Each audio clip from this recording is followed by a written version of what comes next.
ਇਹ ਗੁਬਾਰਾ ਹੈ ਤੇ ਮੈਂ ਹਵਾ ਭਰੀ ਤੇ ਇਹਨੂੰ ਧਾਗਾ ਬੰਨ ਦਿੱਤਾ। एक गल समझाना मकसूद है, जिहड़ी हवा गुब्बारे दे अंदर आ गई वो गुब्बारे की मलकीयत है। वैसे तो पूरी फिजा जी हवा दे नाल भरी है, अगर इनकी हवा कढ़ भी दें तो दूसरी हवा नाल जाके मिल जाएगी। अगर इहदे कैद रखांगे तो गुब्बारा समझेगा भी ये हवा जी ना ये मेरी है, मैं इहदा मालिक हाँ, जदों मर्जी मैं हवा कढ़ा तो जदों मर्जी इहनूं कैद करा। इस तरह इंसान का हिसाब है। इंसान के अंदर एक रूह है, वो रूह जो इंसान के अंदर होती है तो बंदा सोचता है भी मैं बड़ी चीज़ हाँ। कभी वो किसी नाल लड़ता है, कभी किसी नाल लड़ता है, जिंदे नाल लड़ता है उन्होंने कहता है भी तू मैनू जानता नहीं, लेकिन इन्हों पता बताते खुद भी नहीं भी मैं की हाँ, की लोग मैनू जानते। बंदे के अंदर एक रूह है, जो निकल जाती है तो सारी मलकीयत जी है वो खत्म हो जाती। अगर बंदा जमीन का मालिक है, प्लाटां का, कोठियां का, कारां का, बड़े बंगले ने उहदे मौजूद, तो जदों उहदे विचों रूह निकल जाएगी तो फिर वो बेमालक हो जाएगा। वो जिन्नी जायदाद होगी फिर उनकी मलकीयत नहीं होगी।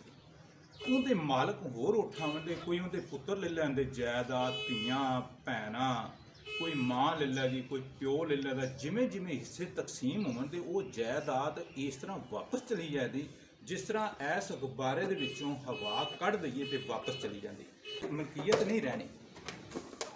ऐ वेखो तुसीं, मैं तुहानूं कढ़ के विखाना हवा भी इस टाइम गुब्बारा हवा का मालिक है तो यह गुब्बारा जिहड़ा ना बेमालक हो गया, इहदे विचों रूह निकल गई। जिहड़ा धागा सी वो गुब्बारे की रूह सी। जदों रूह निकल जाए बंदा किसी चीज़ का मालक नहीं होता। लेकिन अगर तुसीं उहदे विचों खर्च ना किया तो तुहाडी रूह निकल गई तो जिन्नी जायदाद सी वो तां वारसां ने तकसीम कर ली तो तुहाडे हिस्से दे विच कुछ भी नहीं आया। तो उस वक्त तो पहलों जिन्ना चਿਰ रूह तुहाडे जिस्म दे विचों नहीं निकलती तो खर्च कर लवो, अपनी आखिरत बना लवो। तो जदों मौत का फरिश्ता आ गया तो किसी ने कोई गल नहीं सुननी। वो किसी कहने वाले ने कहा सी ना, जदों चाबी उमर दी मुक जानी, घड़ी चलदी चलदी रुक जानी। जदों चाबी उमर दी मुक जानी, घड़ी चलदी चलदी रुक जानी।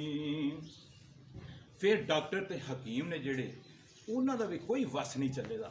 वो नब्ज़ां फड़न दे सिर्फ यही कहते भी नब्ज़ जिहड़ी है ना सुस्त हो गई है तो हुण बंद हो गया। तो कहण वाले ने कहा सी, नब्ज़ां रैन हकीमां दे हथ फड़ियां, जदों गोली मौत वाली सीने ठुक जानी।